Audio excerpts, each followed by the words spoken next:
नमस्कार, मैं हरि। आप देख रहे हैं डिजिटल न्यूज झारखंड। आज जानते हैं झारखंड के प्रमुख खबरों के बारे में। इससे पहले इस छोटी सी निवेदन की वीडियो को एक लाइक अवश्य कर दें। आपका लाइक करना ही हमारा मेहनत का फल होता है। तो चलिए शुरू करते हैं आज की पहली और बड़ी खबर से। पारा शिक्षकों का बड़ा तोहफा, सरकार ने किया ये बड़ा ऐलान, जानकर खुश हो जाएंगे प्रदेश के टीचर्स। आपको बता दें, झारखंड में हजारों की संख्या में पारा शिक्षक पढ़ा रहे हैं, कई सालों से पढ़ा रहे हैं। पारा शिक्षकों को अभी भी अस्थायी नियुक्ति नहीं किया गया है, लेकिन अब पारा शिक्षकों के लिए अच्छी खबर सामने आई है। बता दूं कि 25,996 पदों पर पारा शिक्षकों की नियुक्ति की जाएगी। इसकी नियुक्ति विद्यालय प्रबंधन समिति या पंचायत करेगी। आपको बता दें, झारखंड के शिक्षा मंत्री जगन्नाथ महतो ने बताया कि पारा शिक्षकों को अस्थायी करने की जिम्मेदारी विद्यालय प्रबंधन समिति या पंचायत को दी जाएगी। वहीं नियुक्ति के दौरान आरक्षण रोस्टर का पालन भी किया जाएगा। शिक्षा मंत्री इसकी तैयारी करने की भी बात कही है। बता दूं आपको कि पारा शिक्षकों को नियुक्ति दिल्ली और गोवा के तर्ज पर होगी। वहीं शिक्षा मंत्री जगन्नाथ महतो ने कहा है कि सरकार का इरादा है कि जल्द से जल्द पारा टीचर्स का स्थायी किया जाए, ताकि स्कूली बच्चों की पढ़ाई प्रभावित न हो। इसको लेकर स्कूली शिक्षा व साक्षरता विभाग के अधिकारियों के साथ बैठक भी होगी, जिसमें नियुक्ति प्रक्रिया में जल्दी लाने को लेकर चर्चा होगी।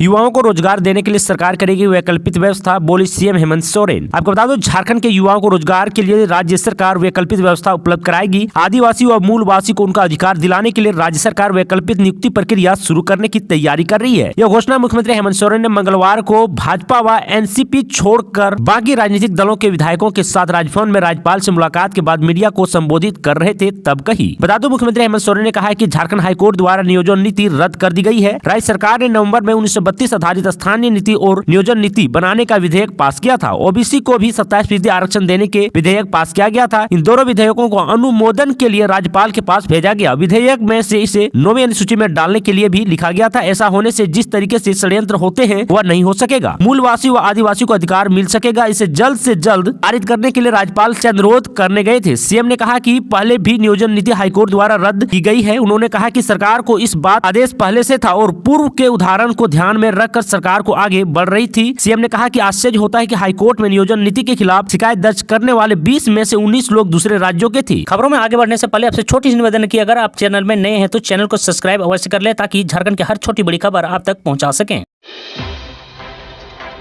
झारखंड के 10 लाख किसानों को सौगात, 25 लाख छात्रों को मिलेगी छात्रवृत्ति। आपको बता दो, आगामी 29 दिसंबर 2022 को हेमंत सरकार अपना 3 साल पूरा कर रही है। इसके लक्ष्य में कई कार्यक्रम आयोजित होंगे। इसको लेकर बुधवार को अधिकारियों संग मुख्यमंत्री हेमंत सोरेन ने समीक्षा बैठक की। इस दौरान अधिकारियों को कई आवश्यक निर्देश भी दिए गए। इस मौके पर राज्य के 10 लाख किसानों को सूखा राहत की राहत डीबीटी के माध्यम से दी जाएगी। वहीं 25 लाख प्री मैट्रिक छात्र छात्राओं को छात्रवृत्ति एवं 5,60,000 बच्चों को सावित्रीबाई फुले किशोरी स्मृति योजना का लाभ का तोहफा दिया जाएगा। इस तरह से कुल 1200 करोड़ रुपए की राशि का वितरण होगा।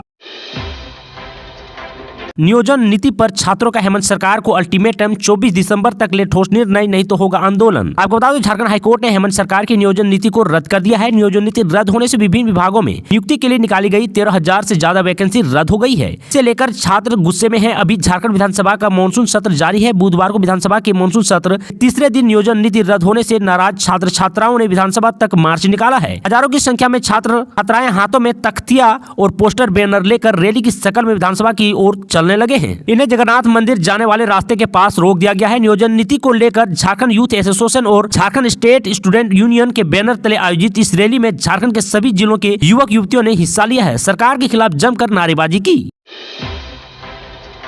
नजदीकी बैंक से टैग किए जाएंगे सरकारी स्कूल, सारे स्टूडेंट का खुलेगा खाता। आपको बता दूं कि झारखंड के सरकारी स्कूलों को बैंक से टैग किया जाएगा। नजदीकी बैंक से टैग होने के बाद विद्यालय के प्रधानाध्यापक की जिम्मेदारी होगी कि संबंधित विद्यालय के सभी छात्र छात्राओं का बैंक खाता खुल सके। इसके साथ साथ संबंधित स्कूल साधन सेवी और प्रखंड साधन सेवी की भी जवाबदेही होगी। इसमें कहा गया है कि जिन विद्यालय के सभी विद्यार्थी के बैंक खाते खुल जाएंगे, उस विद्यालय के प्रधानाध्यापक को सम्मानित भी किया जाएगा। इसके अलावा स्कूल व प्रखंड के सभी विद्यार्थी का बैंक खाता खुलने पर वहाँ के सीआरपी और बीआरपी को भी पुरस्कृत किया जाएगा। इस संबंध में राज्य के सभी जिलों को शिक्षा विभाग ने निर्देश दे दिया है।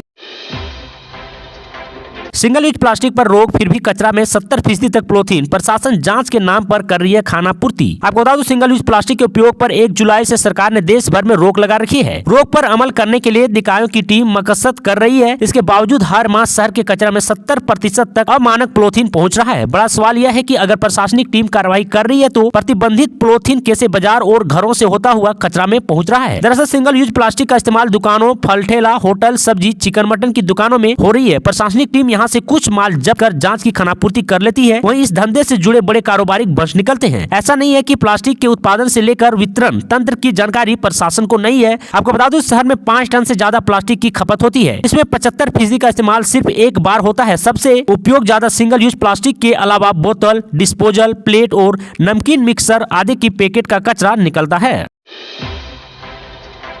लोबी हेम्ब्रम ने अपनी ही सरकार के खिलाफ खोला मोर्चा, बोले खतियान के नाम पर मुझे ढोल पिटवाया। आपको बता दो, झारखंड की हेमंत सोरेन सरकार को एक तरफ भाजपा नियोजन नीति पर सदन से लेकर सड़क तक घेर रही है, वहीं झामो के बोरियो विधायक लोबी हेम्ब्रम ने स्थानीय व नियोजन नीति पर अपने ही सरकार को घेरा। लोबी हेम्ब्रम ने कहा कि सरकार ने 1932 की खतियान नीति लागू करने के नाम पर उनसे ढोल पिटवाया लिया, लेकिन उन्हें बाद में पता चला कि नीति तो लागू ही नहीं हुई है, उनको भी सरकार ने ठग लिया, वह अब ढोल पीटने वाले में शामिल नहीं होंगे। कहा कि झारखंड में जनता भगवान भरोसे है। गौरतलब है कि झारखंड मुक्ति मोर्चा के वरिष्ठ नेता और बोरियो विधायक लोबी हेम्ब्रम लंबे समय से सरकार के खिलाफ बोलते आ रहे हैं। उन्होंने पहले ही खतियान आधारित स्थानीय नीति को लेकर सरकार को निशाने पर लिया और अवैध खनन मसले पर भी हेमंत सरकार की आलोचना की। लोबी हेम्ब्रम मुख्यमंत्री हेमंत सोरेन पर जनता से वादा खिलाफी करने का आरोप लगाते आए हैं।